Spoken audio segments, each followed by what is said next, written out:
Thank you very much, Chiara, and I'd like to thank you and in particular the staff at the Institute for all the assistance they've given, particularly me this morning. We've been setting up this hybrid event. This is for us at the Italian Cultural Institute the first time that we have a hybrid event, and so we're hoping that it all goes off smoothly. But as I was saying just earlier to my colleagues, it's a bit like the partisans and the resistance.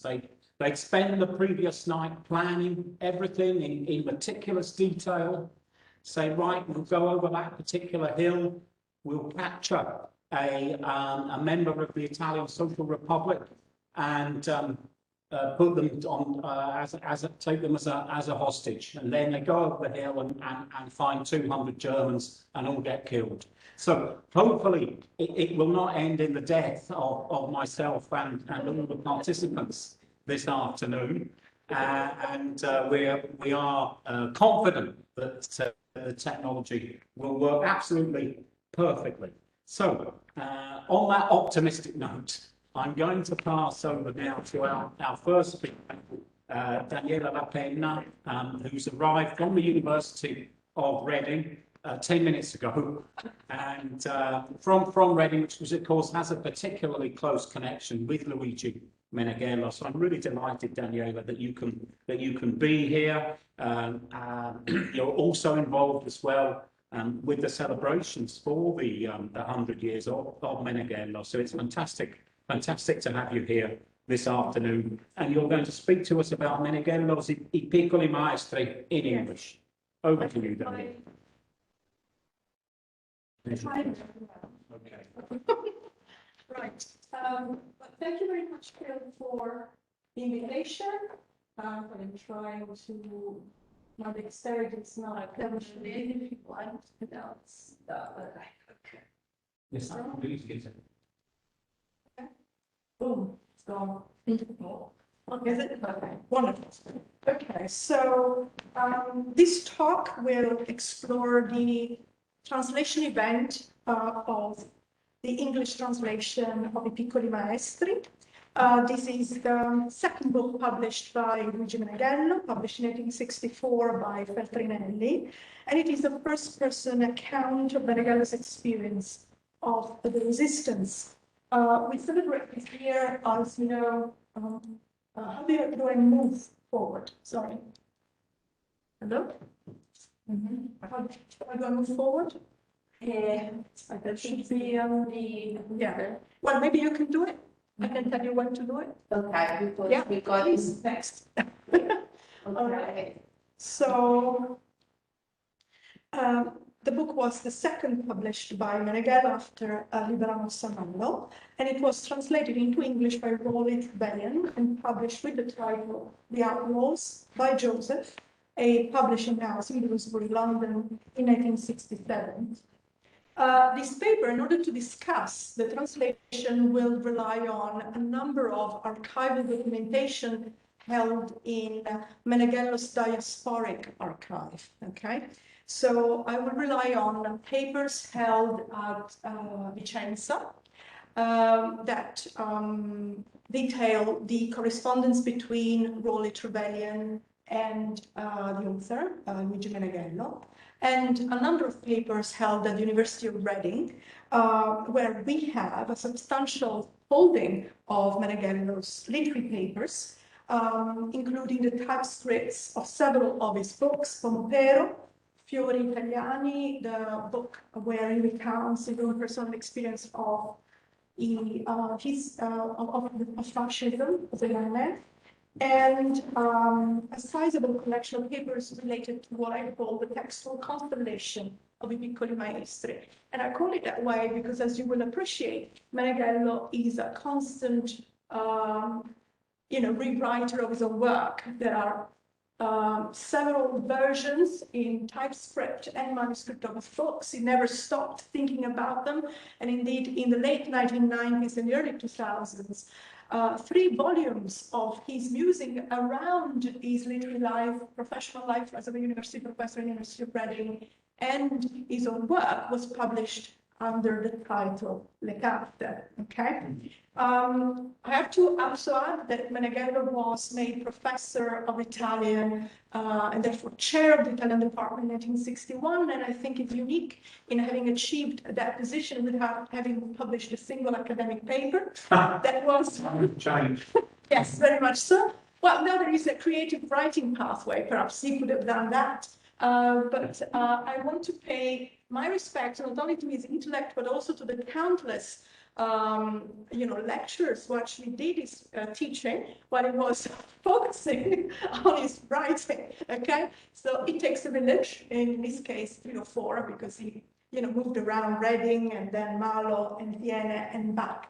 So at the time of the publication, Rolly Trebellion, we see here, was a translator and consultant for various publishing firms, including Joseph. During World War II, Trebellion had been an officer of the Rifle Brigade and had served first in Algeria and then in Italy.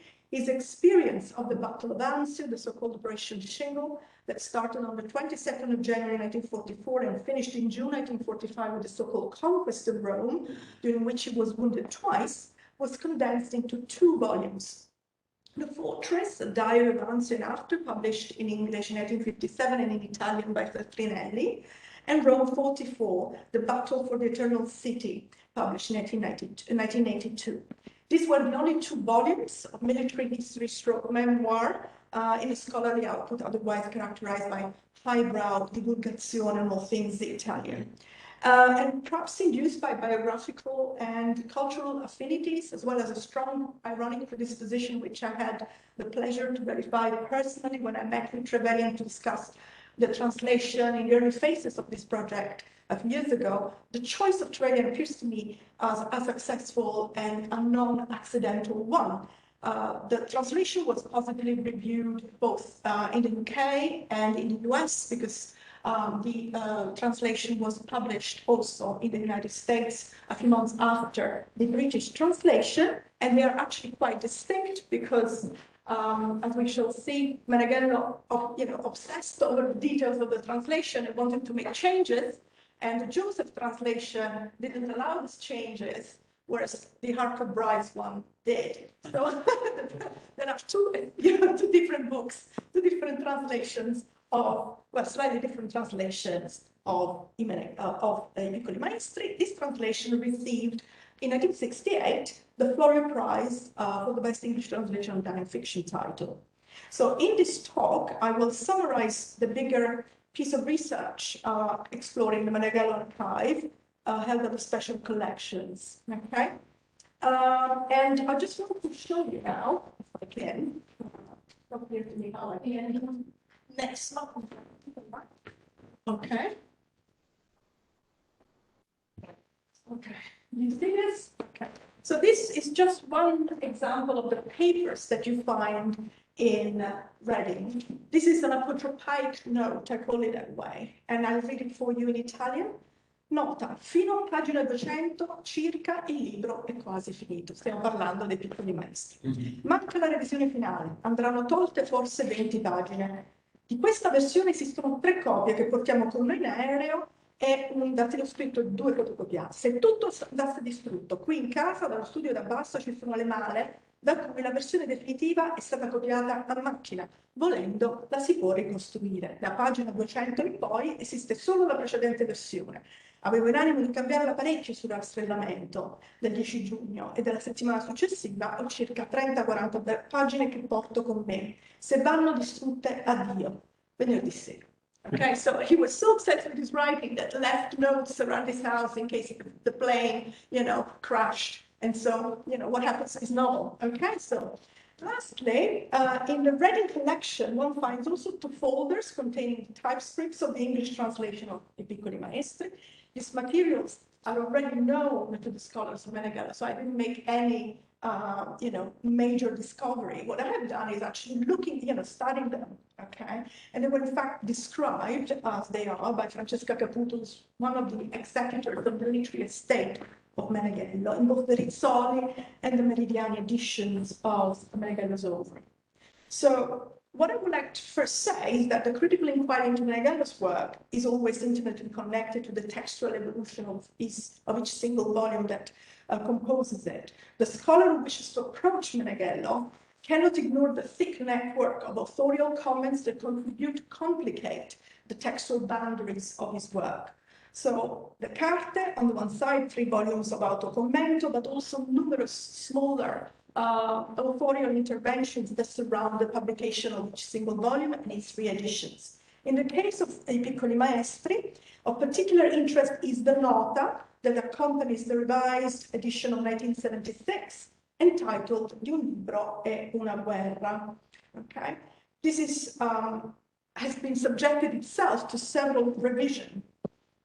And indeed, if one reads this text together with another text written by Meneghello entitled Quanto Sale, which is basically a paper that he gave in Bergamo in 1986 and entitled Letters dei Piccoli Maestri, we can see some resemblance. Now, this particular Quanto Sale, this particular text is very important because there is a connection with Fenoglio. It describes, in fact, the literary context against which I Piccoli Maestri were written. Meneghello's writing reacts against Vittorini, against the sanctification of Conversazione in Sicilia, and mainly against the glorification of uomini e no. But other polemical intertexts emerge: Calvino, Ultimo viene il corvo, il non alla Fenoglio, as he calls it. And there are also other mentions of elective affinities of texts that he actually relied on when writing Piccoli Maestri. And these are the poetry of Wilfred Owen, Secret Sassoon, Lorwell of Homage to Catalunya, and Emilio Lussu, Un anno sull'altipiano. In the text of the conference, Meneghello makes an explicit and damaging reference only to Vittorini. He hates him.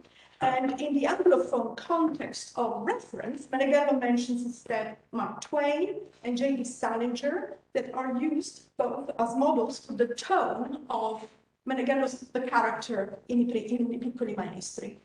All right. And it is Meneghello himself to emphasize that in the 1976 version, so the first time the novel was published in 1964, 1967 the translation, then 1976 the other version. The second version is the result of a revision executed quasi esclusivamente per via di levare. So the 1976 edition is substantially smaller than the first version of the novel.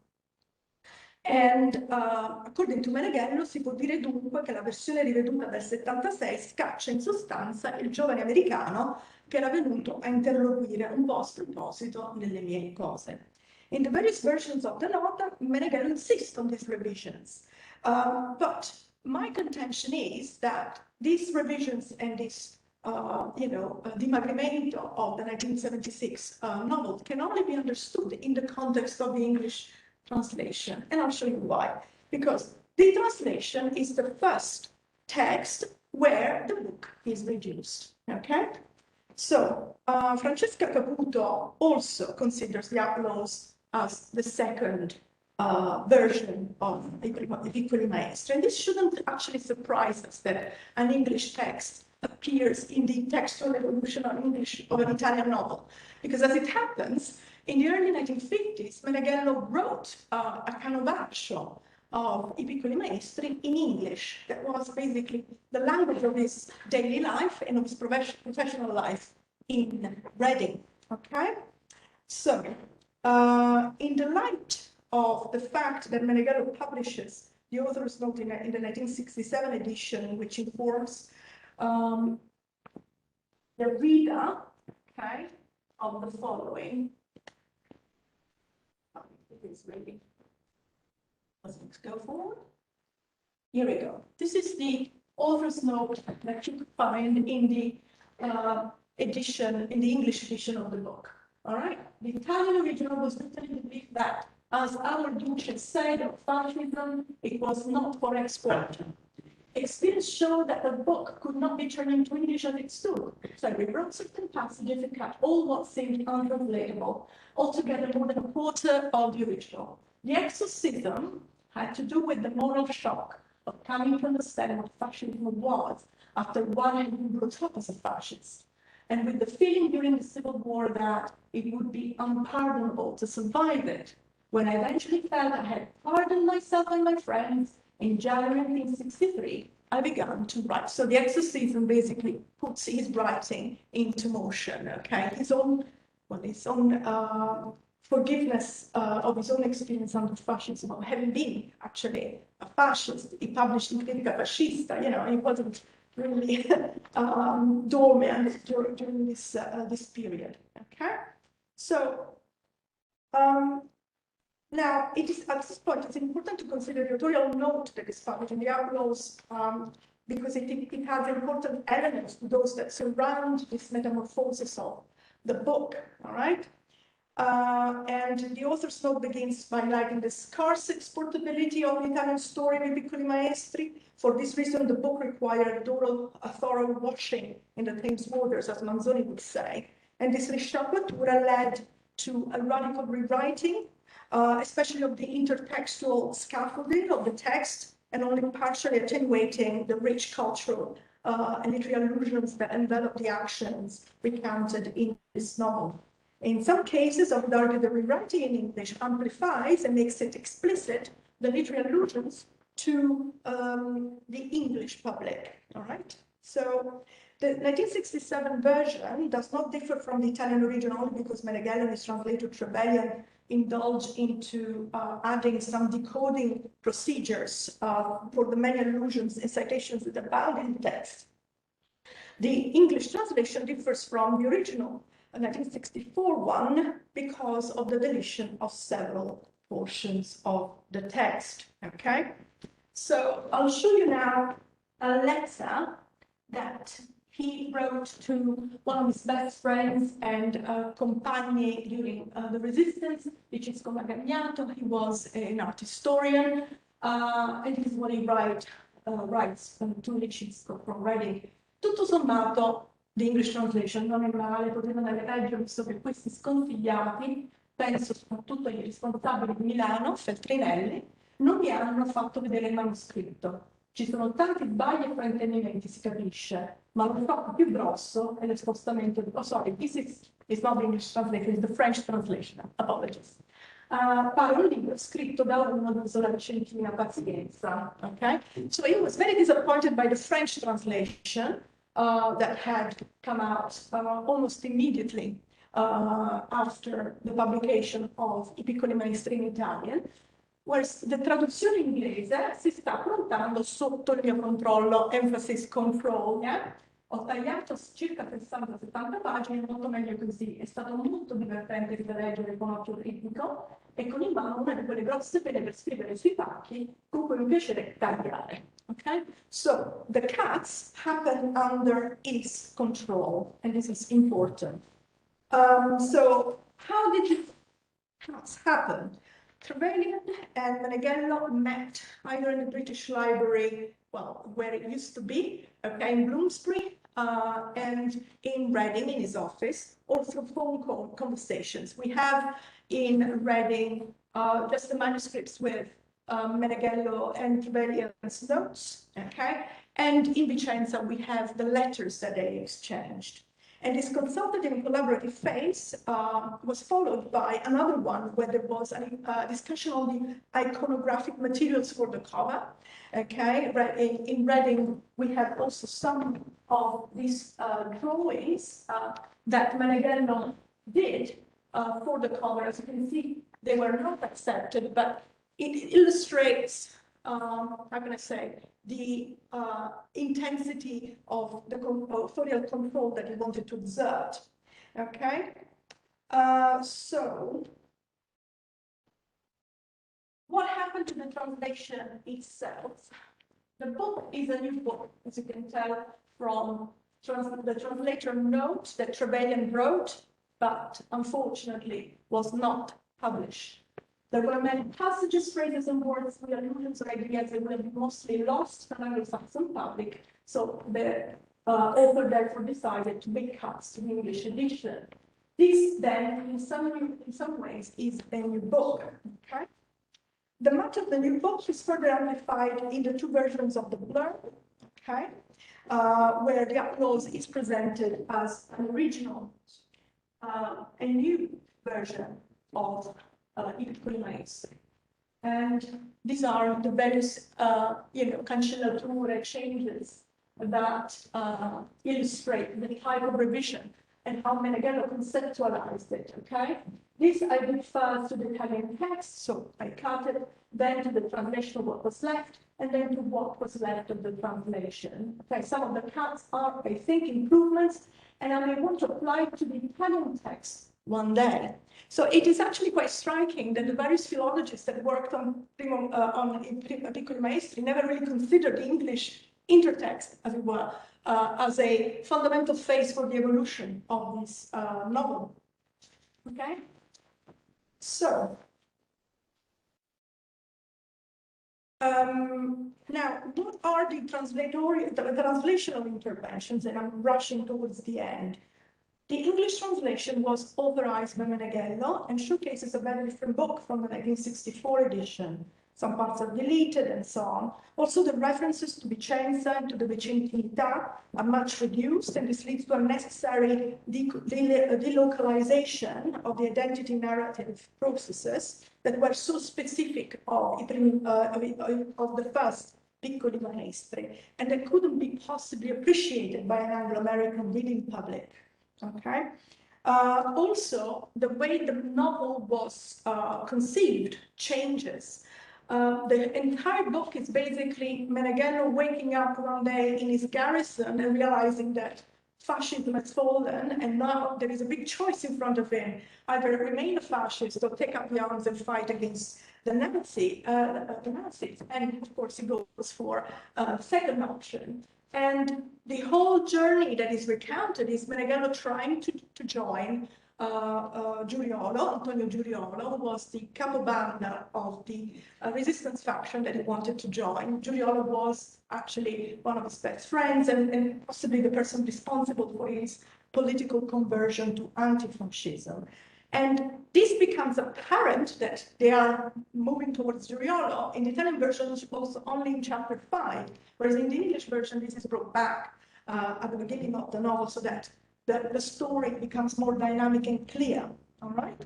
But I'm going to show you now how things changed.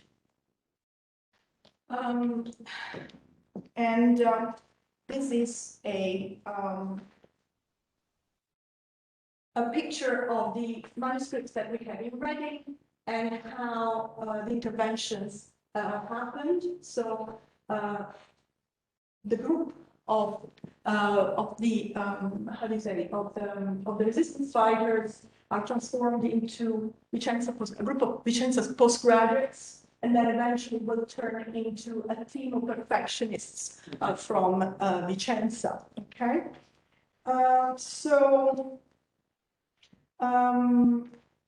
see next slide. This is another example. Okay. This is the first page, one of the first pages of the novel, page 8. Okay, so in red you will read the phrases that were deleted. Okay, in the English translation. In blue, the phrases that were deleted in the 1976 second edition, Italian edition of the novel, and in purple, the sentences that were deleted in the 1967 version and reinstated in the 1976 version. Okay, so I was kind of going crazy for 2 summers in Reading, trying to reconstruct the translation, but it's there now. Okay, so there are other examples. I could continue, but I'm aware that things are, time is up. So intertextuality is notably the most difficult thing to translate in any context. So Dante was very important to Meneghello. There are several essays testifying to that, especially by Zig-Baranski, another illustrious Dantist who was professor at Reading. And Baranski basically says that in Meneghello's reading of Dante, there are varieties of approaches to his work. And in particular, he noted that the first novel of Meneghello, Libera nostra malo, the allusions to Commedia are especially linked to the Inferno. whereas in Piccoli Maestri, Zig noted the structural role played by Purgatorio, okay, especially in the first part of the novel. Now, this is the first explicit reference to Dante in I Piccoli Maestri, all right? And as you can see, the difference is actually quite striking. And I really love the idea that Purgatorio has been turned into English into a mountain climbing handbook, you know, which is in fact what Dante does in the Purgatorio. He climbs the mountain of Purgatorio, and so do the resistance fighters of Meneghello's band. So there is this irony, okay, that is very rich, is enveloped in literary allusions, and it's very difficult to then translate into English or any language, really. So I have to say that Trevelyan did a really stunning job with the constant supervision of course, Meneghello himself. So here we go. This is where the manuscripts are very, detailed changes, as you can see, for the pocket Dante, all right? And there are other, ways in which they intervene on the Italian text, for instance, where the, in this particular here we go, example, in Italian, the reference to Purgatorio is in the last bit of the sentence, tra Cecina e Cornetto. Naturally, for an educated Italian, this is, oh yes, of course, it's Purgatorio. Sorry, it's Inferno 13, but to the English reader, maybe that is a bit too archaic, and so they make it explicit with, as Dante had seen it, between Cecina and Cornetto. Okay? So, conclusions, all right? So, how can the activation of learned allusions happen also within a translation? Now, in the essay Quanto Sale that he read in Bergamo in 1986, Meneghello tells us not only of the people who he hated in terms of writers of the resistance, Fenoglio, I can tolerate him, Calvino pure, but I hate Vittorini. He also speaks about his own Sancta Sanctorum, the authors that he really liked. And he tells us that he found inspiration for the title, I Piccoli Maestri, in a French expression found in an essay entitled British Highwaymen by Horace Walpole, that he translated with the title Cortesia dei Briganti Inglesi for the collection Saggisti Inglesi del Settecento, edited by Luigi and published in 1963, so when he actually was finishing I Piccoli Maestri. Walpole defines scherzosamente petit maître I beneducati banditi da strada del tempo, referring to the English bandits in opposition to the French highwaymen, who were a lot ruder. Meneghello establishes a link between I Piccoli Maestri and I beneducati banditi da strada, and this link is fundamental in more than one way. Expressions such as banditi were used by the Germans to define Italian partisans, and indeed in the novel we find chapters where the word bandito used by the Germans is used. This context is central to the novel, but only a cultured reader who is aware of the Walpole hypertext can understand the full extent of the allusion contained in the title, where Meneghello translates into Italian a French quotation of the Walpole original text. Meneghello himself, in several self-exegetic texts, indicates a possible epigraph for the novel in the line in English and in the Italian text, just a fucking bandit. This was supposed to be the epigraph. And indeed, with this sentence, the novel closes.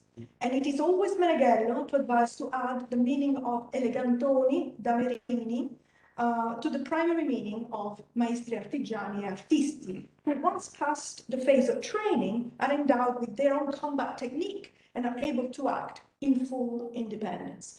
But the definition that accompanies la piccola squadra scelta di perfezionisti vicentini has more complicated roots, as you can see from this slide.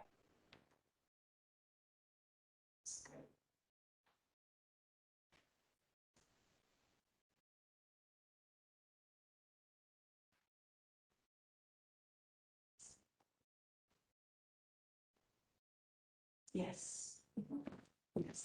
So, Meneghello considered a more literal translation of the Italian piccoli maestri for the English version, and one that would not have worked for the English ear. The little maestros was ditched, luckily for us, in favor of the more dynamic dialogues, which in the English version 1967 translates for the fuorilegge, the expression used by Giuliolo in the novel The True Italian Hero to define the bands of resistance fighters assembled by Meneghello. However, at the end of chapter 4, after a funny disposition of maledictions, Meneghello describes the first mutation of the group of the 4 Vicentini and the 2 Englishmen with them, from resistance fighters to rebels. Okay, so this is i luoghi si chiamavano Rivamonte, Dosato, le Forcelle Aurine. Non ci andavamo truccati da villeggianti di primavera, ci andavamo apertamente in veste di ribelli, malissimo armati, ma non disarmati, fucilabili a vista. Non lo facevamo per sfida, ma così ci sentivamo quasi in vacanza, però. Era una vacanza di lavoro. La gente era amica, spaventata, eravamo i ribelli gentili. This passage is compressed in the English version, okay? As you can see. The reflection on the landscape and the metamorphoses are removed. Meneghello introduces an explicative parenthetic that cannot be found in the Italian original, and an implicit allusion to Walpole that activates the intertextual link that is inherent to the foundational system of the literary sources of the piccoli maestri. We were 4 Vicentini and 2 Englishmen, right? The rest of the British had set off for Switzerland, I think. We coasted from Shepherd's Heart to Shepherd's Heart. The people were friendly and frightened. We were the chivalrous highwaymen. Okay? And this is a direct allusion to Walpole, hence full circle. I thank you very much for your patience and attention. Thank you.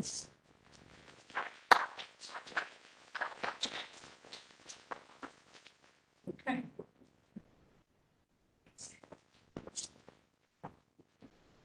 Daniela, thank you very much indeed for that brilliant start to this afternoon's activities. An amazing mixture of philology and translation studies. I mean, I had absolutely no idea that the translation was so different. I was just thinking towards the end, if Fenoglio had lived longer, what can you imagine how difficult it would have been for a translator of his? But that was really interesting, and it just goes to show how fantastically important this archive is, the Meneghello archive at the University of Reading. And I know it's not the only archive at the university.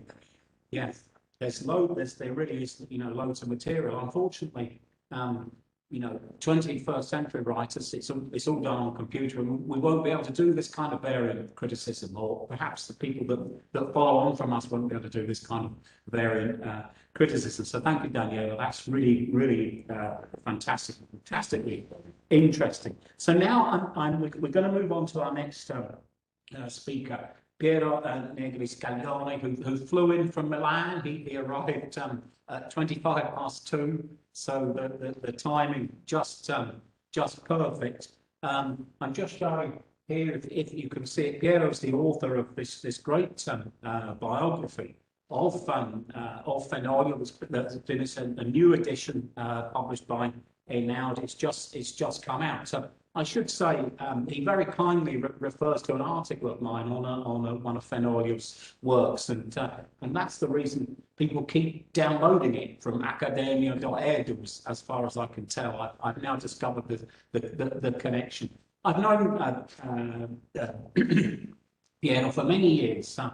He was working for Famiglia Cristiana when we first came across each other, and he reviewed a book of mine in 2000. And ever since then, we've had an excellent and close relationship. We've exchanged ideas, and it's wonderful, Piero, that you've been able to come to Edinburgh this afternoon for this event. And he writes to me sometimes in English and sometimes in Italian. And again we swap over when we're speaking, and it's very Fenoglio, the whole thing is. So and in fact he sent me his talk. It's in Italian, but I think you've translated it into English. So the whole thing kind of fits in with the atmosphere of Fenoglio.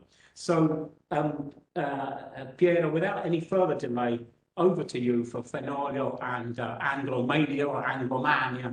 It would be in Italian.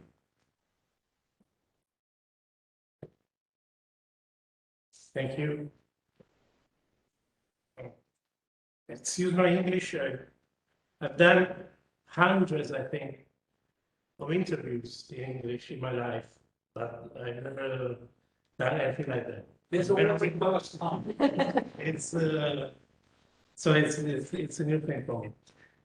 So I chosen this title for my little speech, which is "The Education of an Anglomania," because it will be mostly about the place where this anglomania started, which was school. The Liceo Classico. I've tried to find a translation for Liceo Classico, but I don't think it's possible. It's a really an Italian institution that it's untranslatable. So Beppe Fenoglio was an Anglomaniac, not just Anglophile, much more. So much so that he became a Juventus fan because John Charles joined the team. He liked everything about the Welsh player, how he played, of course, and also the gentle giant physique. They call it il gigante buono in Italy, and how he moved. That's one thing that his friends told me. And he didn't, of course, but even if it's so true, for Beppe Fenoglio, Anglomania was a damn serious thing, which had to do with the two most important events in his life, school and war. Then came the writing, and finally, 2 years before his death, his fatherhood. But war, and even before that, school were the decisive events in his existence. I would like to start from school, and to do so, I use a newspaper article from many years ago. And also it's like a tribute I'd like to give to the person that made Beppe Fenoglio an Anglomaniac, which was his English teacher, Maria Lucia Marchiaro. We are in 1973. Beppe Fenoglio has been dead for 10 years when his English teacher, Maria Lucia Marchiaro, writes in the local newspaper of Alba, the small town in Piemonte, where Fenoglio lived all his life and where I was born too. So she writes a memory, an article about her best-known student, and probably the one she remembers most fondly. Professor Marchiaro chooses to write about the last meeting between them, which took place a few months before the death of Fenoglio, who died at the age of 40 in 1963 and was born on March 1st, 1922. Professor Marchiaro writes, l'ultima volta che vidi Beppe Fenoglio, alcuni mesi prima della sua prematura scomparsa, fu a casa sua, dove trascorremmo la sera con la moglie e la figlioletta Margherita. Parlammo a lungo dei tempi andati, quando egli era studente. So far, a courtesy visit like many others, in an apartment like many others, inhabited by a young family, like many others in those early 60s. Although I am sure it's not so obvious that a high school teacher goes to visit a student of hers more than 20 years after he went to school with her. But then the teacher says that Fenoglio, while balancing his daughter on one foot, began to recite the song by Robert Burns, My Heart's in the Highlands. My heart's in the Highlands, my heart is not here. My heart's in the Highlands, chasing the deer. I don't know, probably in Scotland they still, I don't know, they still know this. Yes. It's very, yes. Every morning. I can assure you it was very unusual in Italy in the 60s to talk, you know, and recite this song. And perhaps the Professor Marchiaro writes, because the Scottish Highlands reminded him of his beloved Lange, the hills around the Sea of Alba, on which Fenoglio had fought the war as a partisan. I'm not telling this story just because we are in Edinburgh, although I have to admit that this would seem to me a good reason to do so. I also tell it because it comes to my mind that the same song is present in a scene of Paolo Sorrentino's La Grande Bellezza. In it's probably one of the most memorable scenes of that film. The famed writer Giuseppe Gambardella, played by the powerful Sorrentino's alter ego Tony Servillo, wakes up in a hammock, probably still drunk from the night before, because he's got a whiskey tumbler in his hands. He discovers, and we discover with him, that he's in one of the most beautiful places in Italy, probably in the world, on a wonderful Roman terrace overlooking the Colosseum. He wakes up, gets out of the hammock, and the song starts, set to music by Arvo Pärt. He takes a few steps and sees from above, from the terrace, 3 children and a nun playing in a wonderful Italian garden, kind of Eden, which takes him back to his childhood, to an age of hopelessly lost innocence. It seems to me very, very, very unlikely that Sorrentino ever heard something about this episode in the life of Beppe Fenoglio. But the meaning of Robert Burns' poem is exactly the same. The regret for the life that goes away and for the fantastic illusions of a lost child. Gambardella is dead inside. Fenoglio knew, or perhaps felt, that he would soon die. Finally, and this is perhaps what matters most today, this little story also tells us how profound and special was Fenoglio's knowledge of British culture and civilization, and above all of this English language. It would be completely unusual for a high school student today, let alone in Italy in the early 60s, and even before, at the time of fascism, when he went to school, when Fenoglio was formed. Marchiaro herself tells that the young Fenoglio had a passion for the Puritan period at school, dominated, as she writes, by the figures of Cromwell, John Bunyan, and John Milton. Perhaps, she writes, because the seriousness and austerity of that period matched better with his reflective and reserved character. Then, she wrote, he discovered the playwrights, from Marlowe to Shakespeare to G.B. Shaw and T.S. Eliot. And these are the cornerstones. But we know that since the years of high school, Beppe Fenoglio translated Gerard Manley Hopkins, The Ballad of the Ancient Mariner by Coleridge, The Spoon River Anthology by Edgar Rice Masters, Robert Browning, John Donne.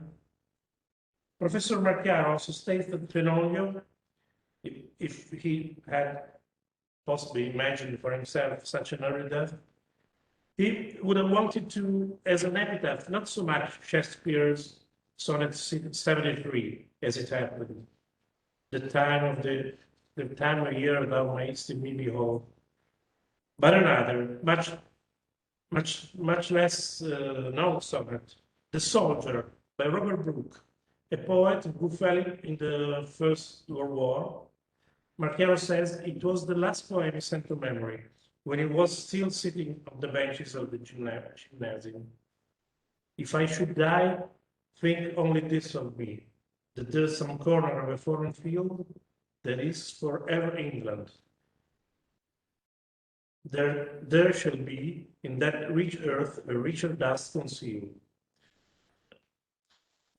So it is possible to feel desperately nostalgic of a place you haven't been to, except with the imagination. This is Beppe Fenoglio's anglomania. It's the passion and the longing for a place he's never been, because he never left Alba really of its name. It remains a mystery where Fenoglio, who was the son of a butcher and who certainly could not find English books at home, and in the Sorelle Marchisio bookstore that stood in the center of Alba, read these authors, especially the lesser-known ones, those who were not part of the high school curriculum. Among other things, after his death, few books were found in his house. A poetic anthology, the King James Bible he had bought in Geneva during his honeymoon trip. Nothing special. It is impossible not to imagine that it was Professor Meneghello who passed almost secretly that explosive material to Beppe Fenoglio. Explosive because it was revolutionary compared to what the fascist Liceo Classico wanted to teach. Everything was secret, probably, perhaps unspoken. Professor Meneghello was then a young lady from a good family who never married. She considered the teaching of the English language an all-encompassing mission, like that of a nun or a priest, something like that. I don't think she ever used the term anti-fascist. During the war, she did not join the resistance, but the Red Cross. But her cultural position, silent and indeed almost clandestine, was more significant and effective than many others. She was an anti-fascist, in fact, if we also consider fact a shared imagination, a poetic and civil ideal that's just powerful. The teaching of a foreign language and related literature had been introduced in the Italian classical high school, the Liceo Classico, the school that should have formed the country's ruling class, in the year 1923. It was limited to the first 2 years, but Professor Meneghello offered to those who accepted private lessons outside school hours to go deeper in the history of English literature. She writes, "It was a great comfort to me at that time to see that my pupils, although we were at war with England and America, continued to follow my lessons with the keenest interest, perhaps because they understood what was essential in my teaching." And once again, she does not explain the essence of her teaching. She lets it be understood. Isn't it wonderful? It's a movie. The story of this obscure professor from a small town who creates a generation of anti-fascists and at least one great writer by reading with them the sonnets of Shakespeare and the Rime of the Ancient Mariner. There is a passage from the Appunti Partigiani, which Fenoglio wrote in the years immediately following the end of the war, in which the words addressed to his main character, which is Johnny, could have been addressed to him in high school. Maybe, who knows, someone really pronounced them, or maybe he wished someone had pronounced them. Ferrero sorrise amaramente. Per te, Johnny, anglomania è un termine ridicolmente inadeguato. Tu sei più inglese di un inglese, ecco. Pensi? Disse Johnny, protendendosi per maggiore intimità. Eppure io non baratterei l'Italia con nessun altro paese al mondo, sia pure l'Inghilterra. Ma tu dovresti comprendere facilmente la mia posizione. L'anglofilia, l'anglomania, se vuoi, come espressione del mio desiderio, della mia esigenza di un'Italia diversa, migliore. E io mi sento letteralmente spacciato se tu e i pari tuoi avete difficoltà a capirmi in questo. Io capisco senza difficoltà, Johnny, ma quelli, gli altri, i nostri, insomma, stanno crepando in guerra proprio contro gli inglesi. Lo so, ci creperemo anche noi. Prima che sia finita, creperemo tu ed io e un'infinità di altri come noi. Pensa all'esilarante tragedia, crepare per la causa fascista, distrutti nell'adempimento dell'ordine di distruggere gli uomini che la pensano come noi. These are clear reflections following the events, but not by much, just a few years. To Fenoglio, it is immediately clear what the political and civil meaning, social meaning of his anglomania was. A famous text by Piero, the existentialist philosopher who was a professor of Fenoglio in high school, comes to mind. It is a piece that those who study Fenoglio know word by word. But it's important, I report it in its entirety because it perfectly captures the meaning of Fenoglio's anglomania. Fenoglio, fin dagli anni del ginnasio d'Arma, si era immerso come un pesce si immerge nell'acqua nel mondo della letteratura inglese, nella vita, nel costume, nella lingua, particolarmente dell'Inghilterra elisabettiana e rivoluzionaria. Viveva in questo mondo fantasticamente ma fermamente rivissuto per cercarvi la propria formazione, in una lontananza metafisica dallo squallido fascismo provinciale che lo circondava. Più volte mi disse che da adolescente aveva spesso sognato di essere un soldato dell'esercito di Cromwell, con la Bibbia nello zaino e il fucile a tracolla. E di questo bisognerà tener conto per intendere sia il rigore della sua scrittura che il rigore della sua morte. Rigore che fu ad un tempo civile e religioso, come fu civile e religiosa la motivazione di rispetto al cattolicesimo con cui respinse le pressioni di sposarsi in chiesa. L'immedesimazione di Fenoglio col mondo dell'Inghilterra rivoluzionaria non era per lui un'evasione da ingenuo provinciale, come qualcuno ha creduto. Fenoglio detestava i letterati di mestiere, ma era sufficientemente scaltro e colto per non cadere in ingenuità di questo genere. Fenoglio andava alla ricerca di un modello umano, di una formazione, di uno stile diverso da quello che il fascismo gli offriva.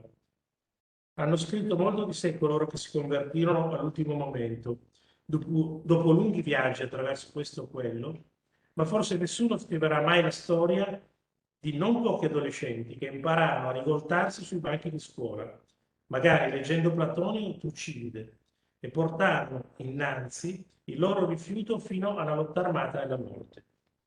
Solo il caso decise che Fenoglio non fosse uno di loro.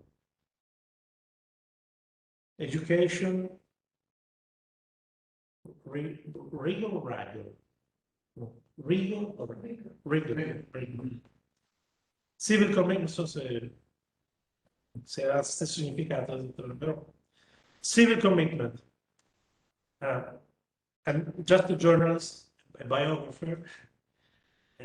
However, I can dare say that from his anglomania, I think Fenoglio learns a new and different conception of the civil function of the writer. I mean, different, of course, with respect to the Italian tradition of the court intellectual, isolated, aestheticizer. Beppe Fenoglio believes that literature as an important civil function, which must reflect the new Italy that was born after fascism, a small but serious country, as he makes one of his characters say in the Partigiano Journey.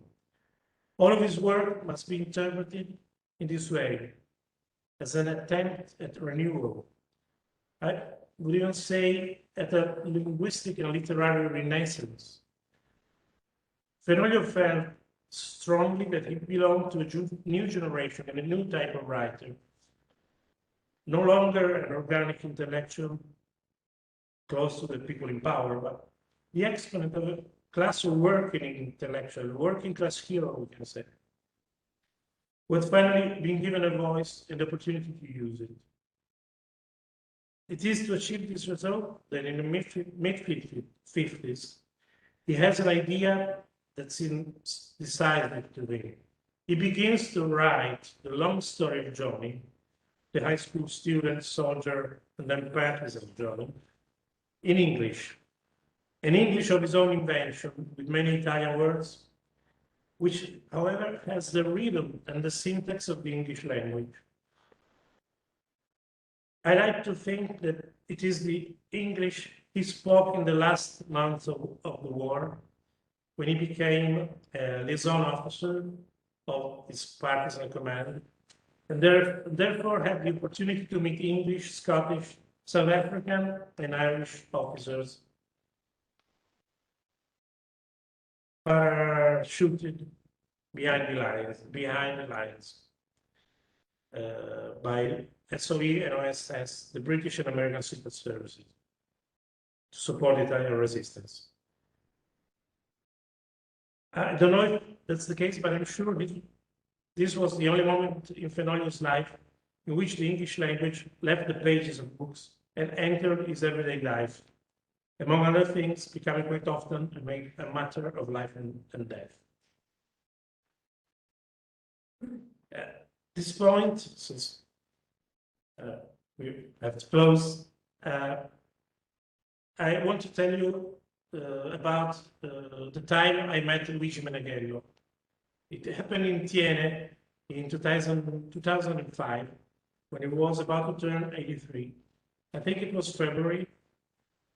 His wife, Katia, had been dead for a few months, I think. I had phoned him a few days earlier, told him that I was working for the Italian edition of Rolling Stone magazine, and I was preparing a report from Family Style to Rolling Stone. That's my story. And then I was preparing a report for the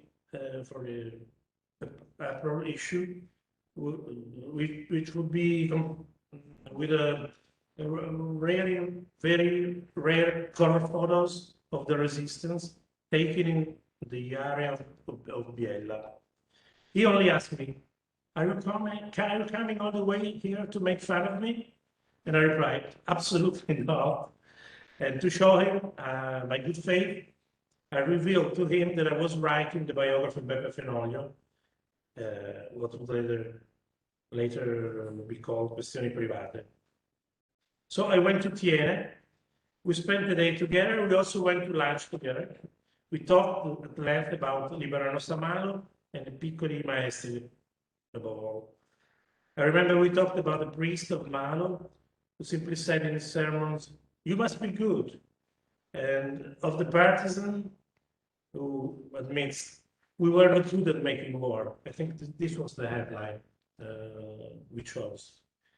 And to the girl who wants to be told about the heroic deeds carried out during the resistance, the boy replies, "Acts of valor, we just ran away anytime we could." Meneghello told me that writing that sentence was very liberating. And then he added, "However, there is more heroism in going around the mountains with a weapon, risking being shot, than in shooting from a trench." Today, everyone praises him like Fenoglio for his anti-rhetorical language,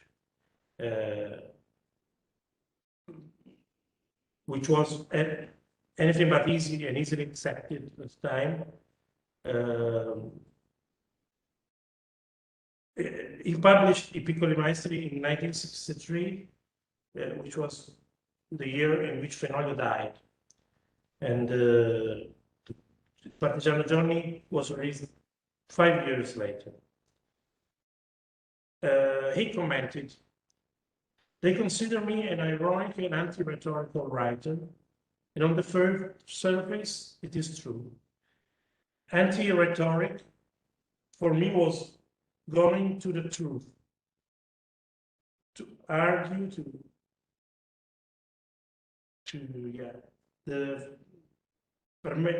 permettere in discussione the false and inadequate stories that were being told of the resistance, and accompanied with a poetic sense of existence.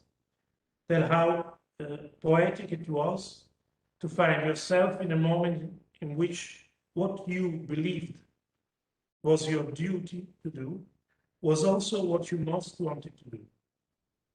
To feel that what you did corresponded to what you wanted to do, and at the same time, it was what you should have done. These are moments in life that happen very rarely. not very often. We talked about Fenoglio a lot. Of course, he never met Fenoglio except on the pages of books, but he told me that he felt a feeling of affectionate friendship with him. And he told me I happened to imagine him on the Asiago, sull'altipiano di Asiago, and sometimes I have dreamt of talking to him about war, about the English language, about us. Of course, Meneghello's life was very different from Fenoglio's. He lived in England, and he probably really saw the Yorkshire moors. He didn't have to imagine them reading Wuthering Heights, as Fenoglio did. But it too was changed by meeting a teacher. In his case, Antonio Giuriolo, which was mentioned before. He told me, Giuriolo told us about Ibsen, Baudelaire, Rimbaud, and Le Bateau Ivre, a symbol of freedom. It was a completely different and a whole other world, completely different from what we had around us. And this basically is the meaning and definition of anglomania, I think. And it is as valid for Fenoglio as it is for Meneghello. Another word. Thank you, Piero.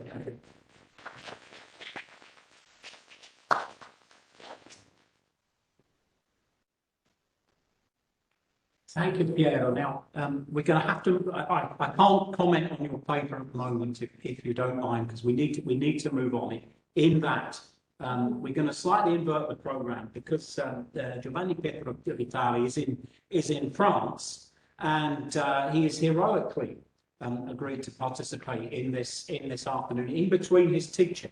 And so this is your hour off, isn't it? And I don't know whether there exists a quart d'heure académique where you are. I kind of hope it does, or maybe even 5 or 10 minutes, so that you'll have enough time to do justice to the work that you've done for us this afternoon. So you're going to talk to us, Giovanni, about the digital Fenoglio. Over to you. Thank you. Can you hear me? Yes. Yeah, perfect. So I'm gonna share my presentation. There we go, I guess. Yeah.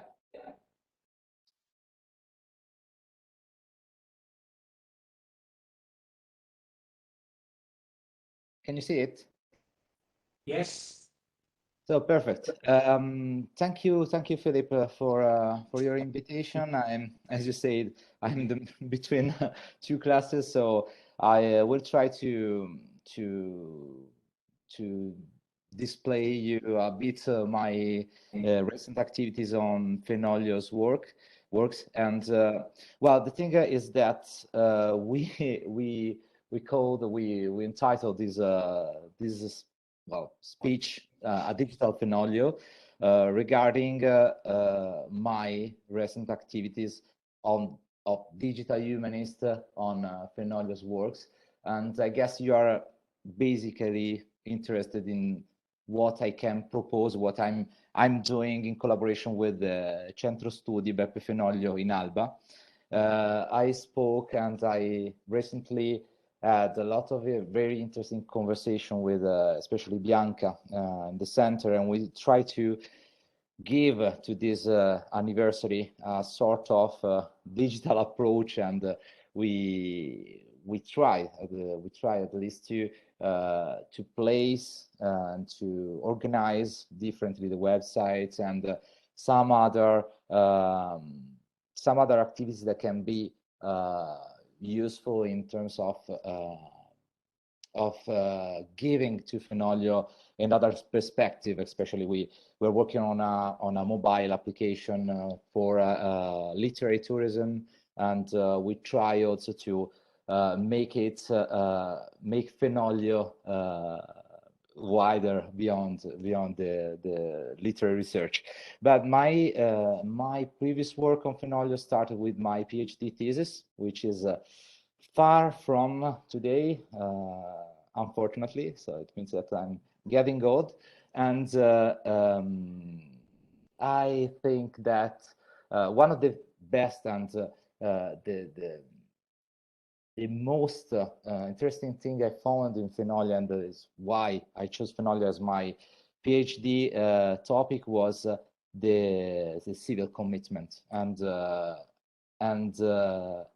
I decided to work on a sort of resistance anthropology based on the nom de guerre in the work of this partisan author. And well, basically, one of the needs I had at that time was to find a way to extract the proper names from his work. So I worked on three sources, so the opere of Maria Horthy and romanzi e racconti for the edition of for the main edition, well, the published works, and the epigrammi. And I scan everything, of course, without disseminate any page of my work, and I try to find a way to represent and to display how those names can be meaningful in researching literary themes in the Fenoglio works. This is one of the example of the application I developed with a computer scientist, a friend of mine. At the beginning is always like that when you start your career in digital humanities. And this is basically the interface of this application we use to extract proper names from Fenoglio pages. Of course, there's many ways to work with natural language processing.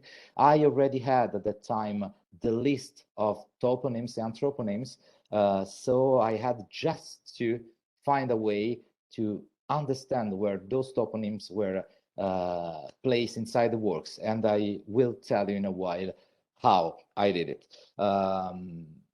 What the thing you're seeing actually on the slide is the database that I extract and I created. I think that one of the best things I can do now is just to present you my work in order to show you the potentiality of this project.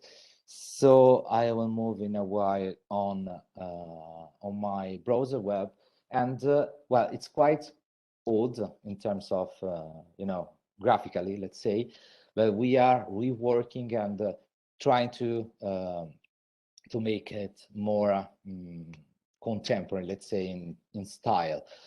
So you can see above all is a menu in which you can browse several contents.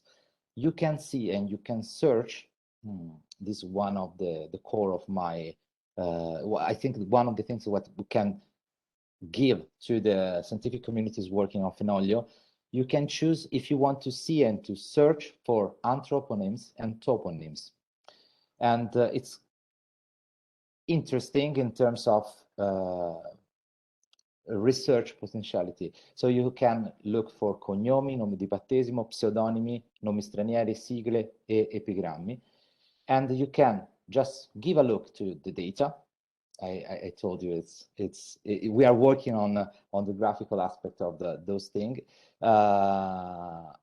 and you can also search for some specific anthroponym, or you can use some special character in terms of in order to just search for a suffix or a prefix or just a part of the name of a name, whatever. Everything you want. So let's go for Johnny. And oh, sorry. And there we go. So you find Johnny, and one of the things that I applied also, all the names are inside the database, is also how many recurrence you can find on the nom de guerre inside the database of the Italian resistance of Istoreto in Turin. I guess, I don't know if you already mentioned it, but it's one of the most important and most rich databases about Italian partisans. So it works simply like that, and it can allows you not only to see how many occurrence of a name you can find in a work or in another, in a novel or another, but you can also see, as you can see in the top part, in the bottom part of the page, in which pages of the published work you can find the name, so that you can, well, in the case of Johnny, of course, the protagonist is everywhere. So just to show you, you have here, for instance, page 296, and inside parentheses you have 7, which is the number of recurrence you have for that page. Well, I will not spend too much time on this. I will try to stay in the time you gave me. You can choose in Audi the edition, the Pleiad, the critical edition of Maria Corti. You can choose also several kind of option. You can choose, for instance, if you want to search just for one novel, or well, for one novel specifically, and you can choose, as I told you, anthroponyms and toponyms. So on top, I will show you what kind of toponyms you have. There are several options, and this will be the core of our work with the Centro Studi Beppe Fenoglio in the next month. Well, I will come back to my presentation. Are you seeing the presentation now?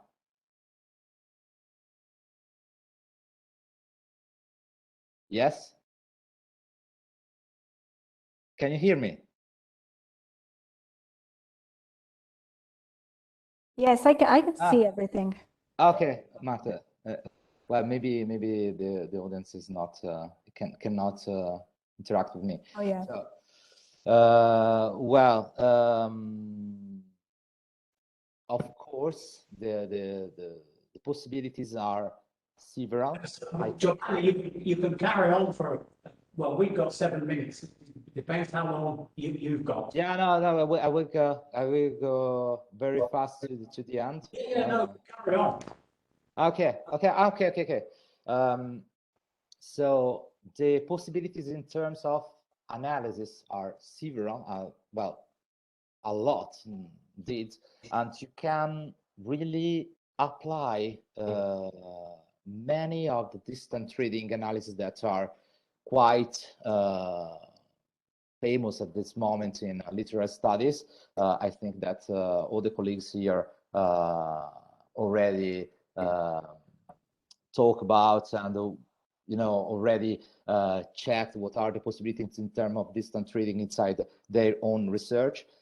Here, just to tell you, there is a sort of comparison between what you can find in terms of anthroponyms inside the Einaudi edition, the Pleiad, and the critical edition. What is really interesting to me is that looking for differences between the cited proper name inside a work or another, you can also have the image of how, from a preparatory material to a published, a finished, the final edition of a novel, what is changed?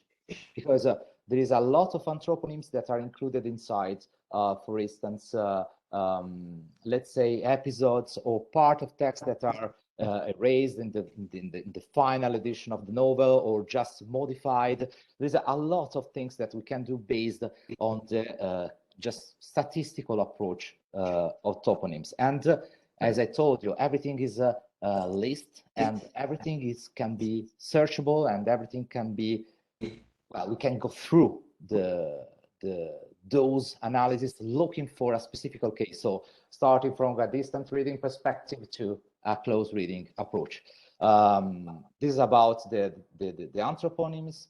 For the toponyms, for the places, name place, you have the same the same kind of possibilities, and it's quite in some case I will show you in a while just one example of what I mean and how it can be meaningful to check to work with the statistical approach. So I work on the anthroponyms, toponyms, and you see you have the Piemontese name places, Italian, international. You have also abbreviation or acronyms used as a name place, which is quite interesting. Odonyms, name of mountains and rivers. I don't know if you can say hydronyms. I don't know. Well, anyway. I guess you got my point. I also worked on and I categorize and I list all the other names. What I mean with other names, like name of brands. It's quite interesting because in several part of Il Partigiano Johnny, you have, for instance, some partisans that react to the smell of smoke. I mean, there is an episode in which a partisan can smell the smoke of a German cigarette, and it's quite interesting because those names are used also to characterize characters. So, fascist, for instance, smoke German cigarettes, and partisan English cigarettes. Well, in general, afterwards we can go through episodes to another episode to check. So other names is one of the mainful, let's say, category that I studied, and it was super interesting in terms of understand how charters react each other. Afterwards, the balance between toponyms and anthroponyms is super interesting also. That in my previous, when I experimented this methodology, I worked before on Vasco Pratolini. The number of toponyms was really more relevant than not the number of anthroponyms. Something that is quite interesting in Fenoglio is that the number of toponyms is more or less the same of the anthroponyms. This is why Fenoglio is super attentive, it's super precise, describing the places and describing how the places are connected to the partisan activities of the brigades. This is one of the conclusion I elaborated. Well, I go on. This is what I told you in terms of comparison between the different edition and between the different stesure, the revisions of the novels.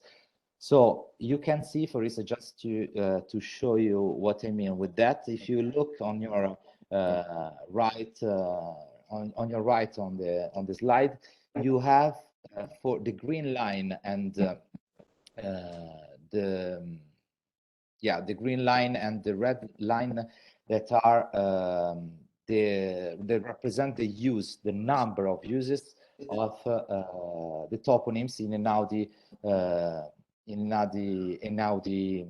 version, and the Maria Corti edition in green. So you can see that there is always a difference in the use. So sign that somehow the use of toponyms passing from the first version of a novel to the last, something changed, basically. Something changed, some places are erased, some places are replaced. So analyzing statistically how it works can be really interesting in terms of analyze the difference between versions. Well, I go a bit fast on that. There is a way in natural language processing called type token ratio, which is used to, is just one of the example. Type token ratio is used to analyze the lexical variation of text, the lexical richness. I try to apply the formula that we use to to create to study the lexical variation of text to names, trying to understand if there is some works or some categories that are meaningful in terms of onomastic. Well, the thing is that I cannot go through too much on this subject, but what I discovered at the end is that there are some novels that are more in which Fenoglio was more attentive, in more try to make a special attention to proper names. And this is what it's super simple to understand why is that nom de guerre, the name of the partisan, was one of the first and most important characteristics of a partisan. If you think to the partisan Raoul, the tale, it's just you have an image of how the choice of the nom de guerre is very, very important to the partisan. I go to the conclusion, and just to tell you the last two things. One of the thing that I seen with those studies is that there is some onomastic correspondences between several texts. For instance, here you can see how the first version of Primavera di Bellezza contains exactly, or well, not exactly, but more or less the same names of the first version of Una questione privata. So there is a sort of correspondence here in terms of choice of names. Afterwards, the very last thing I wanted to show you is what we will do potentially. Well, potentially we're gonna do that. I enjoy referencing tons of data from Fenoglio novels in this moment.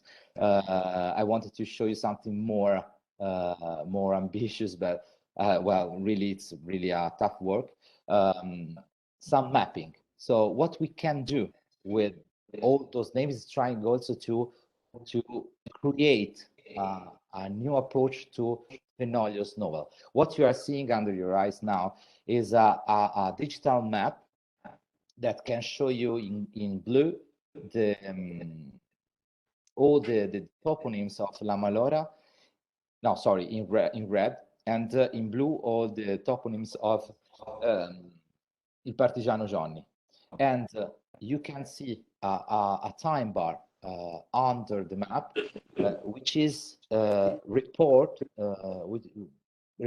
all the battles that were recorded by Fenoglio in the Foglio Corpo Volontari della Libertà at the end of the war, trying to compare what is biographic and declarately biographic in the idea of Fenoglio, and what is narrative inside the novel. So you can see the explosion are the battle in which Fenoglio was engaged, basically. So I hope it was clear enough. I hope that I stay in time. I'm really sorry. I wish I can stay with you.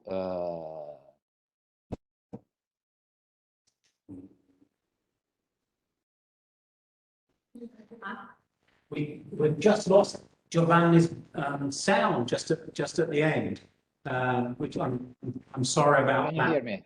Yes, I can now. Oh, sorry. Thank you. We're clapping here, and we're also clapping because we know that you're about to teach and in French, I think, Giovanni. Is this true? Well, I didn't get it. Are you teaching in French now? Yeah. I'm Well, bonne chance. Merci beaucoup. It was a pleasure being with you. Thank you. Thank you very much, Giovanni. Bye. Bye, Philip. Bye, Marta. Bye, everybody. Ciao. Ciao. So, well, I mean, I have to say it was extraordinarily interesting. I've seen a lot of Giovanni's work in the past as well, and you know, particularly the mapping at the end there. I think offers some very exciting possibilities for Fenoglio studies. And Piero and I mean, years ago, took me on a trip around the Langer. So, you know, we're very much aware, you know, fans of Fenoglio, the importance of place and space as well. And so, all of course this does is it reminds me I must come and have another drive with you, perhaps stopping for a glass of wine every now and again, if that's possible. So now we're going to move on. As I said earlier, we've inverted the order of play, and which is a cricketing metaphor. I don't know how much Fenoglio understood about cricket. He doesn't mention it in any of his work, unfortunately. And we're going to move to Rosalba Biasini again, another person that came by train. Her train was delayed, but she made it. He's made it on time, and I think the key thing about Rosalba's work is that she's tried to say, and said successfully, I think as well. You know, it's not just English literature, is your point, isn't it? And I've read a lot of Rosalba's work in the past, and so Rosalba, you're gonna talk to us about Fenoglio and other literatures. Okay, so over to you, Rosalba. Thank you very much. Thank you, everybody. Grazie. I think I have a PowerPoint, but I won't use it because I think it might slow me down. So if you don't mind what I'm going to say, it will be exactly the same. And I can read the text if I have the time. So I'm giving more space to Meneghello's text than what I have to say about him. It's a pleasure to be here. And it was a pleasure to listen to Meneghello as well, because there's so much in common that we don't always reflect on when we think in terms of our author, so how much we concentrate, but the English language, not only the literature, the fact that Meneghello succeeded in living in England, while Fenoglio died so young and never made it, and had to imagine this place that it was very clearly said before me. It was a special place to him. It was not only the language, not only England, it was really something that created an imaginary for Fenoglio. This is very evident, so it's been said very well today, and I'm not going to insist on how much the literature in English, because in my research I want to find how influential American literature has been, not only me, but people before me. I focused on Melville and Moby Dick for reasons I'll explain, but I would like to focus mainly on other literatures, and especially classical literatures, with a focus on epic. So this is because ever since the beginning, Fenoglio's work, and especially Il Partigiano Johnny, has been saluted as an epic work, an epic text. So there are reviews from 1968. We heard Fenoglio died in 63. His main work came out posthumously, 63 Una questione privata, 68 Il Partigiano Johnny. Both not finished. Una questione privata is shorter, so it gives more a sense of a finished story in 3 versions, while Il Partigiano Johnny in 2 versions that sometimes plus an hypotext that is in English that sometimes talk to each other, sometimes as a revision, sometimes something is cancelled, something disappears. So it's not a novel. We read it as a novel because someone created a novel for us, but it's a text, un duplice tentativo di romanzo, in which, and it's very, very important for us to have it, probably Fenoglio wouldn't allow us to read it, so I don't know if he would be happy with all the scholarship around him, around this text, because it's important for us because we can see how the writer works, how he works as how important was his readings for him, what he studied. We heard the importance of the schooling for him and education, as well as the translation work that helped him building up a language. So all of this is part of why Fenoglio was continuously rewriting. So only after his death, we managed to read what I think Fenoglio's more famous poem nowadays, although all the rest shouldn't be forgotten. So the epic I was saying. Calvino, writing in 1948, was really saying how the Italian literature at that point, Italy as a country had reformed completely. So maybe literature was ready to have an epos, a national epos that, like in Hegelian terms, it would have a fundative text of a new order, of a new civilization after fascism, after the civil war, that for Fenoglio was a civil war, what happened in Italy in 43-45. After all of that, Calvino was saying, maybe we should write this text. But the times were not ready. 48 was too early, and the language was still very rhetorical, very literary. So there was not something yet that would be in this term without being too rhetorical, too celebratory. So at some point, it became clear that Fenoglio was working towards that in the 50s, a bit later, maybe when the idea of the resistance was already kind of given away. It was not celebrated as it was. Things were changing, even how the partisans were treated after the war. It was so complex historically and at society level that privately, Fenoglio was reflecting on this. He published some short stories. Vittorini was very much hated by everybody, apparently, kind of dismissed his work in a way that Fenoglio didn't find encouraging. Same thing with Meneghello. He had problems with his editors, publishers. So we see something that probably, I'm thinking now, has to do with having to write about resistance. So there was something about it that could not find the right pace between the writers and the publishers and the editors. So what happens is that while Calvino was reflecting and was considering that probably times were not ready for this, a bit later on, Fenoglio started to write this book that was never a book, as I said. It was a long story. What we've seen also from Giovanni's paper, that the names recur. And so the story is that one. The story is the story of Fenoglio's partisan life. Now, of course, Fenoglio is not Johnny, Fenoglio is not Milton, but Fenoglio is all of them. So part of his story clearly is can be seen in what he writes. And what he writes decided to in my view, in my reading, Fenoglio decided to give it some sort of a cut, especially for the Johnny the Partisan. That I can see why it's been called epic. So epic because he resembles some sort of rhyme style, as it's been called by Beccaria, for instance. Epic because he reflects on a fundative moment of a new order, of a new society. Okay. Some critics have been more skeptic. I think the feelings below.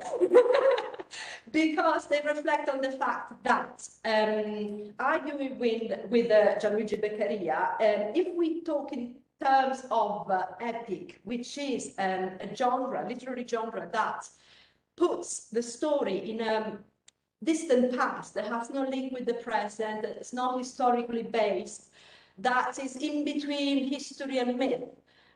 Fenoglio was not doing that. Fenoglio was clearly writing about his presence, his story, that is really, even if you read the text, you can see it's even technological in terms of war. So it's not that. So we can't put it as Bakhtin would, as something that belongs to the past and it doesn't have any historical grounding. But it is also true that we shouldn't be probably dismissive of the epic, and this is what I've done and do with my work. So we can say that yes, it's not an epic text in those terms, but definitely there are epical contents, epical elements in the text that Fenoglio specifically put there to make the text resemble other epics, what we call modern epics, for instance, and I said Melville, but also Paradise Lost, but more specifically, classical epics. So the Iliad, the Odyssey, and also the Aeneid. It's not only me saying it, of course.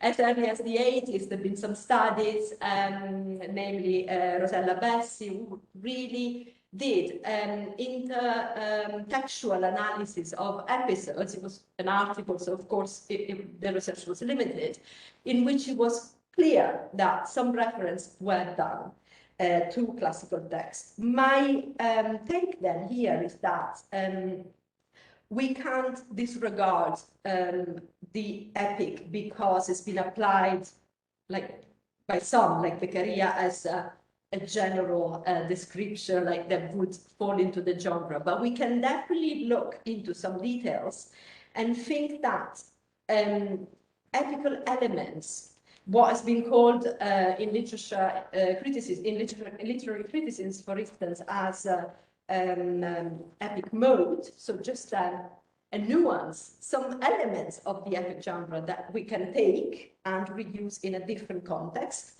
I won't go into the difference between epics and novel, there's plenty of literature there, so I'll leave it. But to go more to the point of Fenoglio, I think, so my take on this is that it was his intention to create a dialogue with classical epics.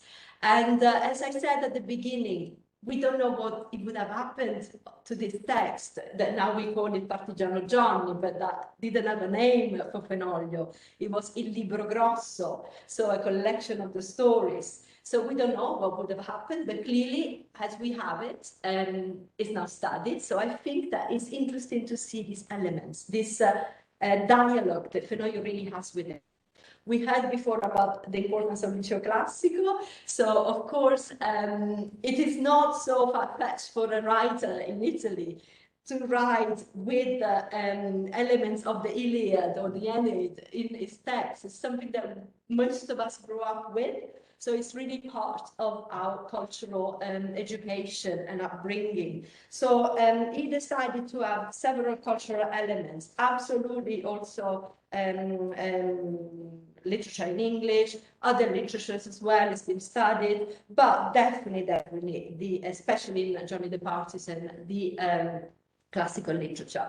So classical literature has been defined, the epics has been defined in many ways, as I said before. Often described as a genre, absolutely correct, in opposition to the novel. But if we look at what in Italian we can call epicità, so the nuance, the components that we can find in a text, definitely Johnny the Partisan is a good case for that.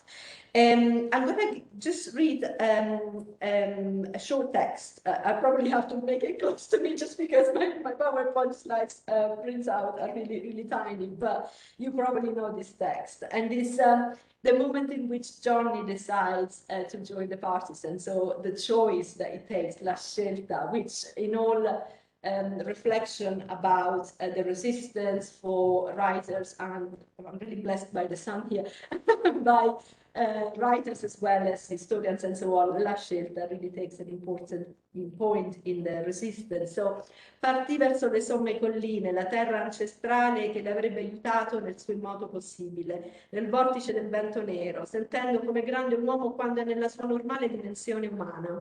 E nel momento in cui partì si sentì investito, no death itself would have been this investiture, in nome dell'autentico popolo d'Italia, ad opporsi in ogni modo al fascismo, a giudicare ed eseguire, a decidere militarmente e civilmente. Era inebriante tanta somma di potere, ma infinitamente più inebriante la coscienza dell'uso legittimo che ne avrebbe fatto. Ed anche fisicamente non era mai stato così uomo. Piegava Erculeo il vento e la terra. I think that what I'm trying to say comes clear from some pages, and this is one of the most studied one. This is what is interesting about Fenoglio, that yes, you can see Herculeo, a reference to Hercules, Le Somme Colline, also this way of using the language that comes from not only from Italian literature, but also from the translation of the classics. The use of English, as you have seen, so a sentence that he hasn't yet translated, this is a whole new chapter that we can talk about later. But the idea that on himself, he is the fighter, he is fighting on his own for Italy. Now, this has been discussed, it could have been, some critics have read it a little bit more ironically, a bit more grotesque, but even so, we can't really decide for ourselves what Fenoglio was trying to say. He was being a bit ironic, and this is the beauty of his partisan writing, especially Appunti Partigiani, where you can see this as well. But definitely the reagent comes from classical literature. So if the intent is one or the other, depending on different critics have had different reactions to this, that is what he wants to say. That is where it comes from. So for Fenoglio, Johnny's story, that, as I said before, it's not necessarily his story, it's Johnny's story, is seen by Johnny himself as the adventure of a classical hero. So Johnny feels that he is that. So maybe Fenoglio laughs with him, at him sometimes, but Johnny himself sees himself in this situation. I'll give you another example. Johnny is with his fellow partisans and they're starting to set off. E partirono con le donne del paese che li seguivano oltre la cinta, con le lacrime di sollievo e maternità, rimpensandoli di tutto d'un tratto reperiti, rimpensandoli di tutto d'un tratto reperiti, this is Fenoglio style, dolciumi o sacchetti di frutta secca. Ed anche con sigarette tesaurizzate, il maggiordomo capitando ad Ettore, ad una non meglio qualificata massaia. Gli regalò un casco di cuoio molto massiccio ed imponente, qualcosa come un casco d'aviatore in un casco da pugile, che Ettore immediatamente infilò contro il freddo viscerale. Johnny scoppiò in una risata infantile e si disse certo che con la sola vista del suo armato se stesso Ettore avrebbe sgomentato tutti i fascisti e i tedeschi reggimenti. That's what I'm saying. So clearly the reagent here is the sixth book of the Iliad, and we will see how. We have a character called Ettore. Now probably we can hear if it was a real Ettore or if it is a name that comes again from epics. And again, this display with the epical language that comes also from the use of English. You heard, I even posed myself, because there's a big adjectival structure that comes before the noun. And then they're going on to war, okay? So, but there's a moment of lightness. But in this moment of lightness, Fenoglio puts in this reference using the reagent of the Iliad. And in the Iliad, this is the last example I'm going to give, and then I'll draw to the conclusions. It's very interesting, this sixth book, because it's a book in which Hector, who is the real hero of the Iliad. We are with the Greeks, because we read it from our Western perspective, but Troy was invaded for reasons, okay, so how very contemporary this is. But they suffered, their city was destroyed, and eventually what happened is that Hector is on the front line. He completely decided to leave the life from before. This is a sentence that comes in Fenoglio's writing as well. Abandon the family, the small kid, and just live for the fight. He goes back in the book 6 of the Iliad to visit the family, to see how things are. And what he does in town is really, probably you remember the scene where he says goodbye to the wife. And his child gets scared because he has this, oh God, what is it in English? Helmet. Okay, so you've seen ancient epics, so with the big feathers and so on.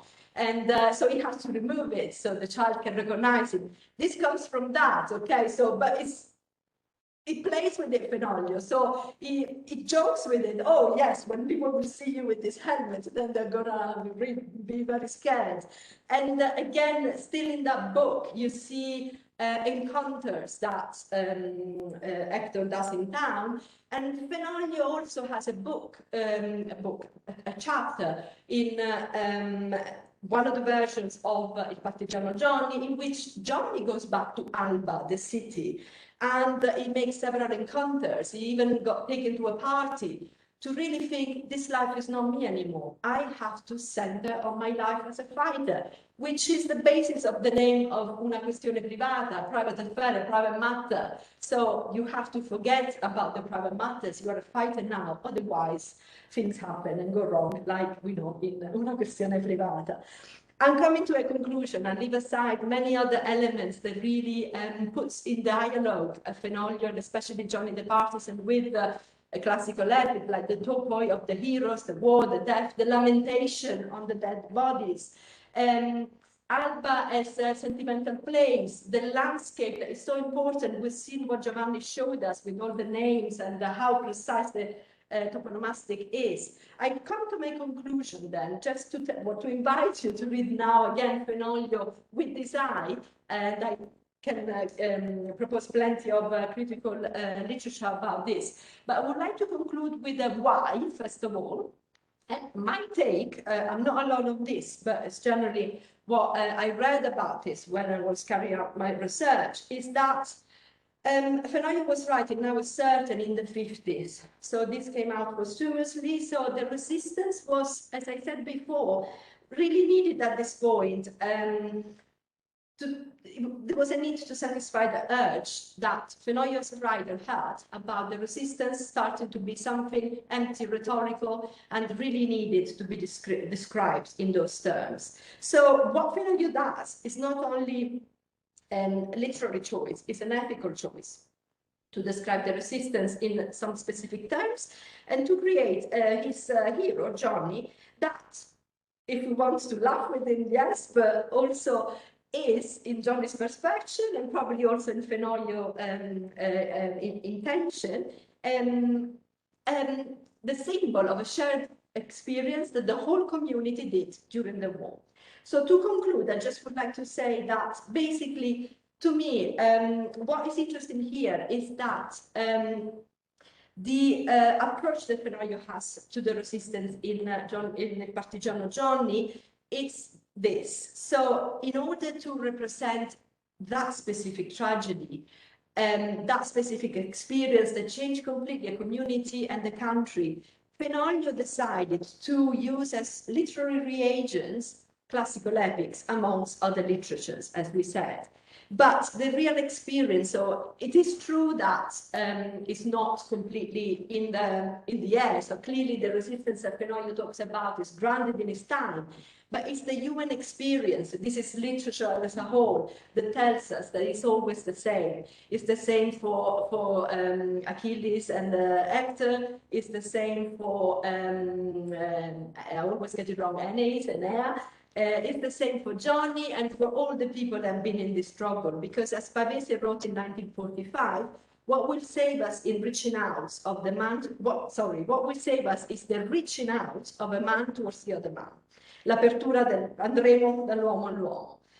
So what was creating that literature was a suffering that was at the basis of a civil war. So the common tragedy is what Fenoglio wanted to describe. And in finding this voice, in finding that the human tragedy is something that has no time, he went to use some reagents in other literatures. Grazie.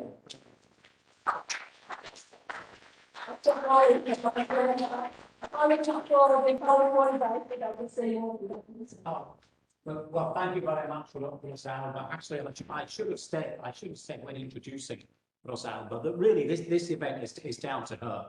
I received an email saying, Phil, for heaven's sake, we must do something on Fenoglio. Come on. And I replied saying, listen, I've got 10 million things to do at the moment, as I did have and still do. But knowing Rosalba's enthusiasm and passion for Fenoglio, which really came through in her talk, I thought to myself, we must go ahead. And what I found particularly gratifying, Rosalba, as well, is that you seem to have moved closer to my position on Il Partigiano Johnny over the last few years. We can talk about this later. Okay. So, but anyway, now we're going to move on because we are running a little late, and to our last speaker, Marta Pozzolo, has been waiting patiently. And was here this morning as well when we did our dry run, and she's been here all afternoon listening in. And now, finally, Marta, this is your moment in the sun, and Marta's going to talk in Italian on, and the title of her talk is Pianti di transnazionalità, l'influenza dell'inglese nella lingua di Meneghello. So again, we're on this English topic, which as I think united us here this afternoon. Marta is you're in Scaglione, Marta, is that correct? Yeah, I'm from Scaglione, but I live in Milan. So very, very close to Meneghello country as well. 5 kilometers, yeah. Rather pleasing symmetry. So Marta, over to you. Thank you. I'm going to share my screen.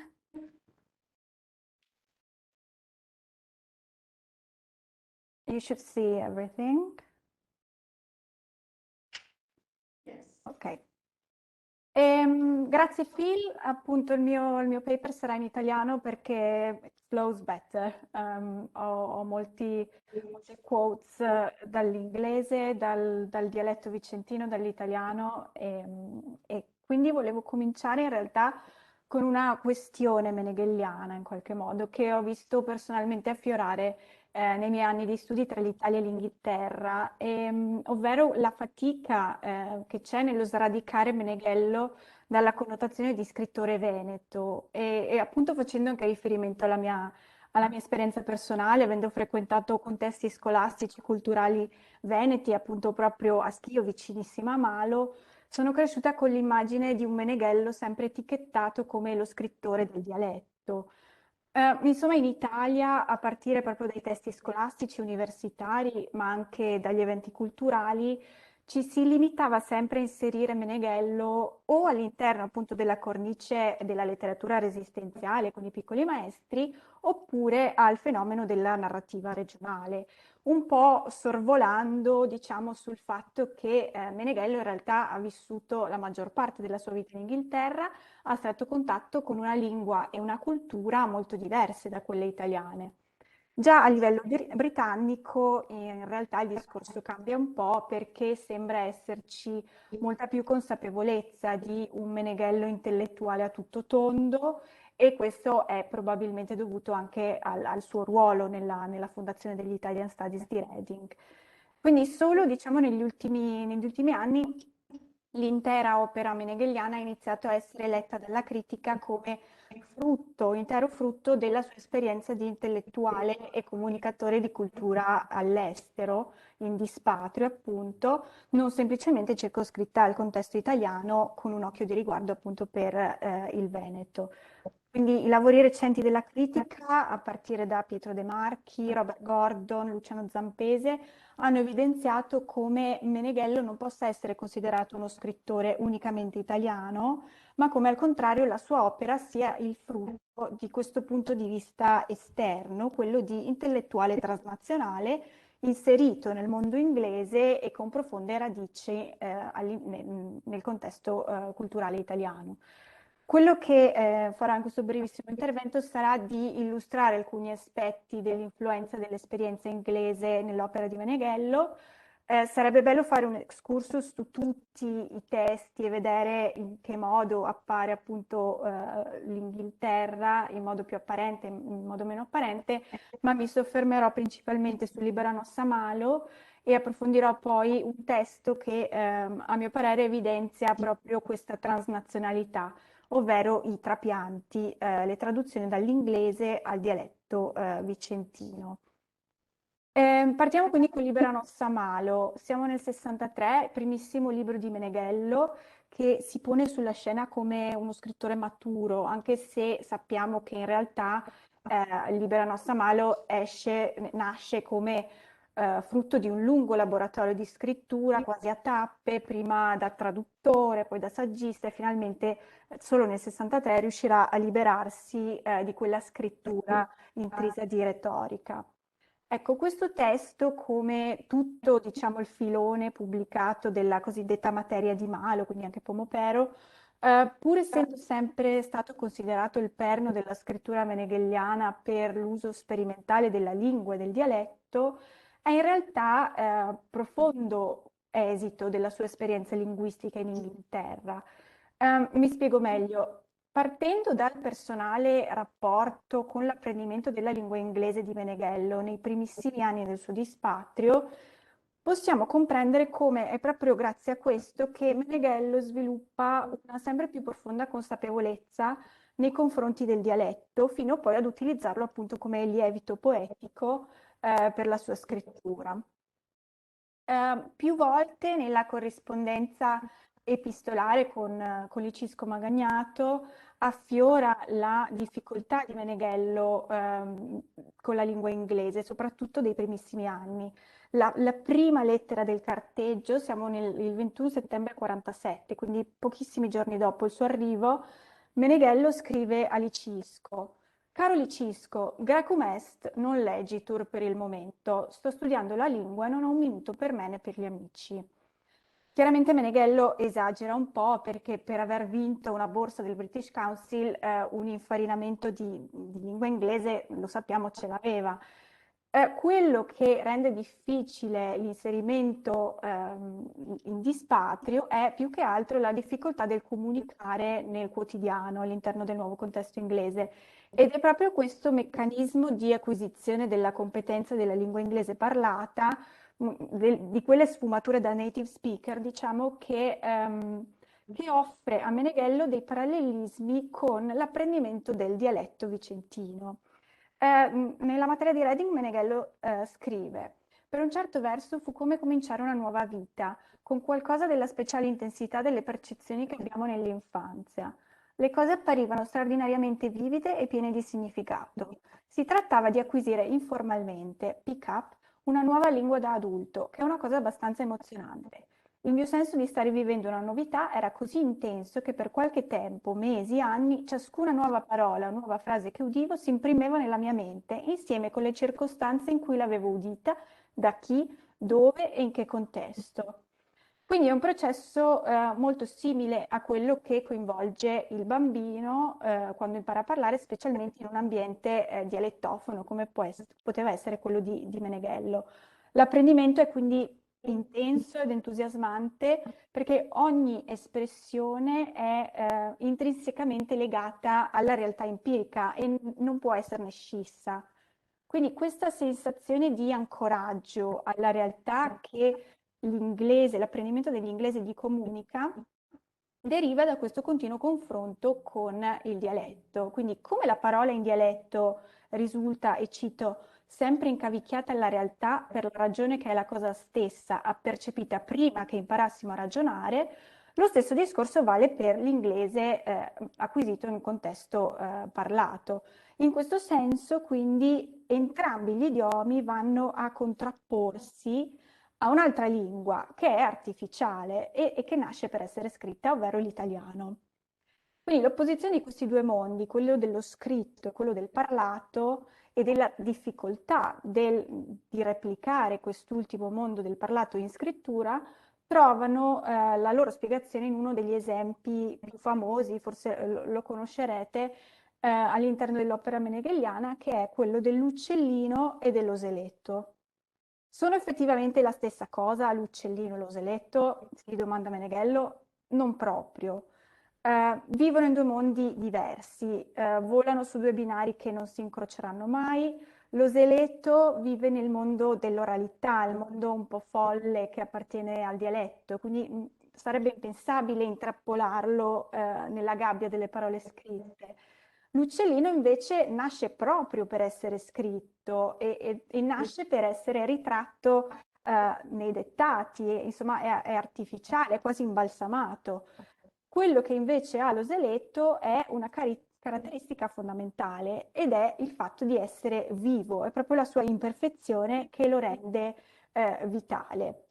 Ecco, potremmo andare avanti con moltissimi esempi di transnazionalità nell'opera di Meneghello, ma mi soffermerò adesso su quell'opera meneghelliana che appunto racchiude un po' la transnazionalità a cui facevo riferimento prima, racchiude la potenza espressiva del dialetto e proprio anche graficamente racchiude il parallelismo con la lingua inglese. E essendo anche poi la sua ultima opera pubblicata, I Trapianti appunto del 2002, va anche un po' metaforicamente a suggellare la poetica linguistica e l'esito dell'apprendistato di Meneghello in Inghilterra. Quindi tutta l'opera di Meneghello, sapete, è pervasa da questa tensione costante tra tre sistemi linguistici, italiano, inglese e dialetto vicentino. Il risultato concreto si traduce su due livelli principalmente. Abbiamo un primo livello in cui affiorano quelli che Meneghello definisce trasporti, che sono composizioni di natura o intralinguistica, quindi tra italiano e dialetto, o interlinguistica, in cui a volte entra in gioco anche l'inglese. Su un secondo livello più strutturato, di cui parlerò dopo, affiorano invece appunto i trapianti. Due parole sui trasporti. La creazione dei trasporti nasce proprio dalla necessità di cui parlavo prima, quella di replicare l'oralità in scrittura. È una sorta di escamotage per rappresentare su carta l'immagine di Malo, che come sappiamo è il mondo in cui si parla una lingua che non si scrive. E quindi il trasporto diventa la soluzione. Meneghello scrive: il libro Nostra Malo li ho chiamati un po' semplicisticamente trasporti. Come ho spiegato nelle note al libro, non mi sono proposto di riprodurre il dialetto, cosa che anzi non era affatto nelle mie intenzioni. Se un giorno dovessi farlo sarebbe molto più diretto. Né mi sono provato a tradurre il dialetto in italiano, cosa intrinsecamente insulsa.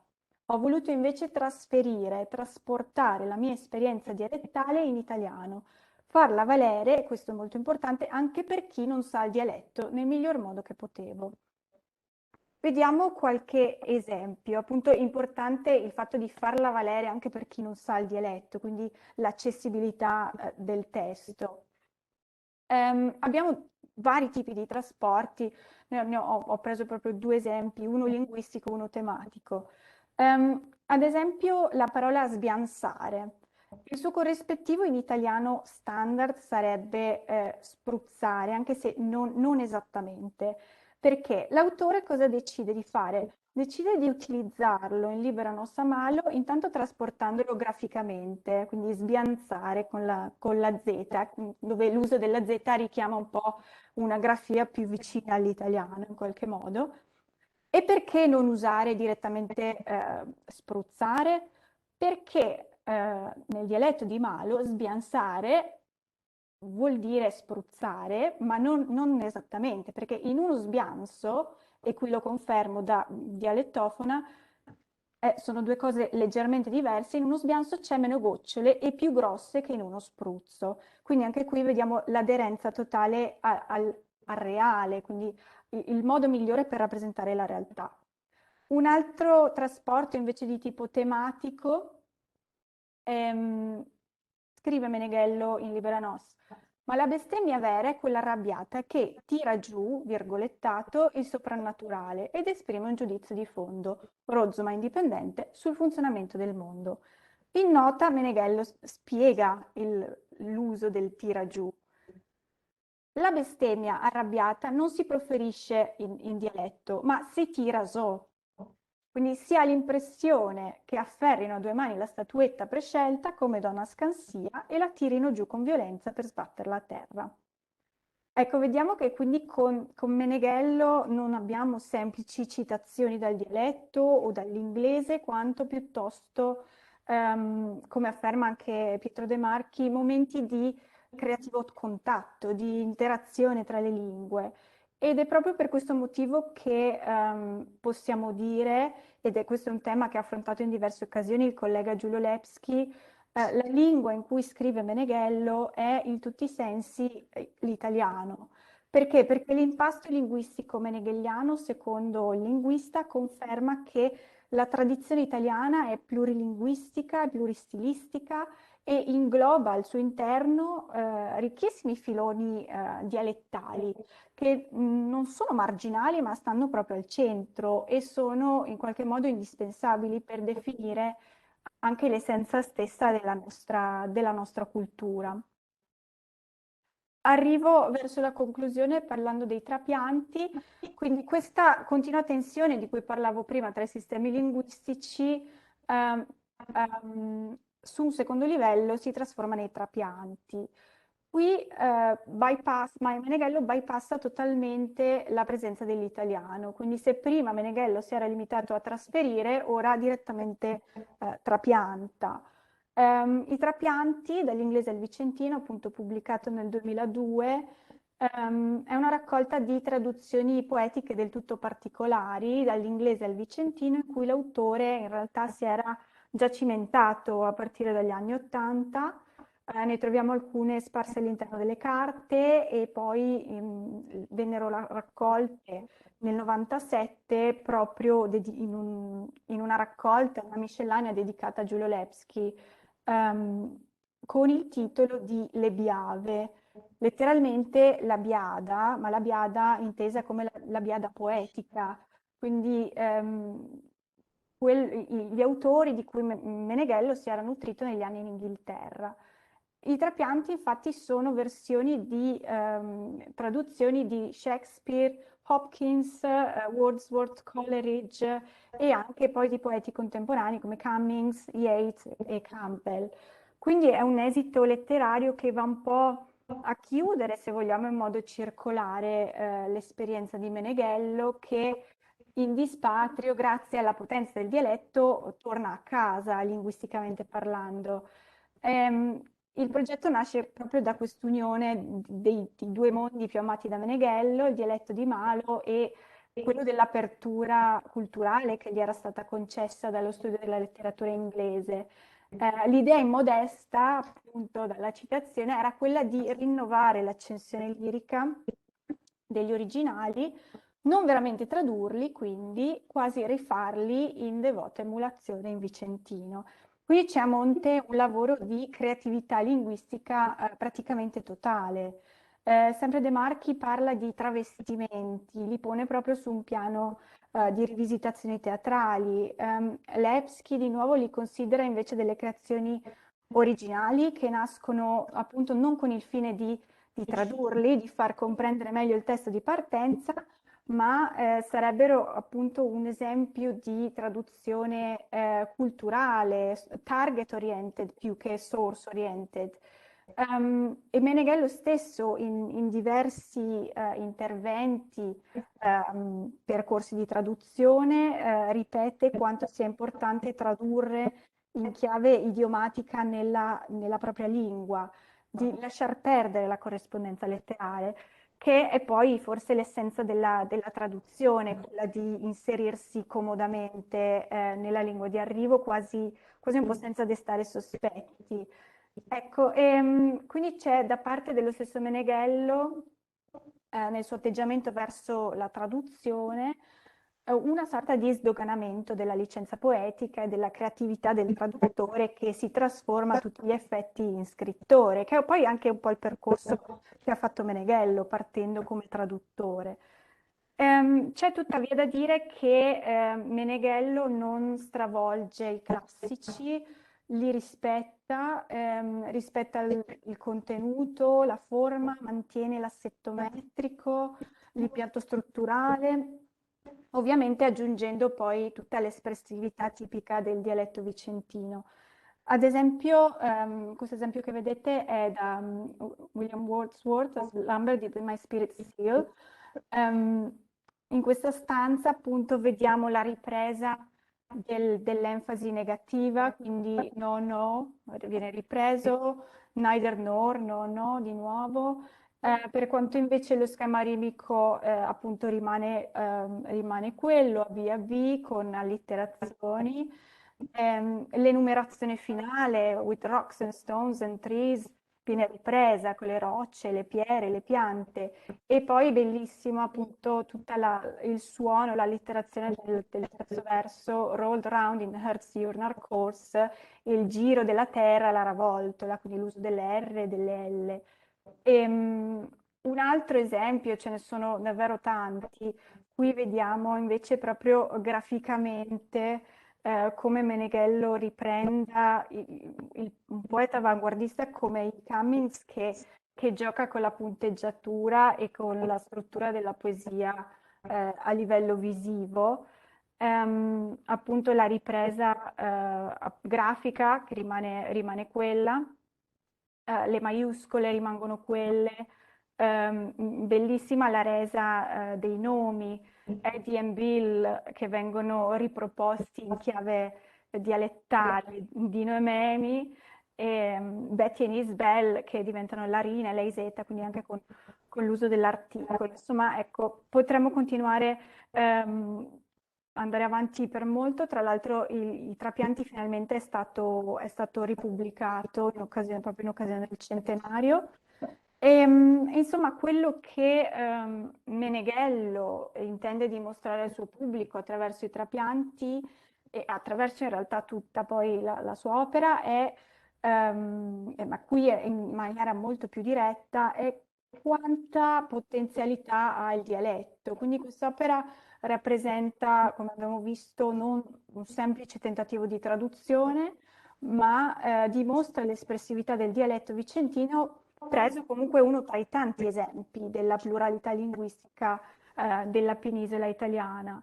I trapianti, e qui chiudo, sono la prova concreta di quello che Meneghello con tutte le sue opere è riuscito a costruire, questo ponte immaginario tra Malo, l'Inghilterra e l'Italia, da intellettuale transnazionale, in modo che le parole di ogni lingua, che sono appunto creature erranti, rimangano in grado di attraversare le frontiere secondo la propria natura e instaurino tra di loro un costante dialogo. Grazie.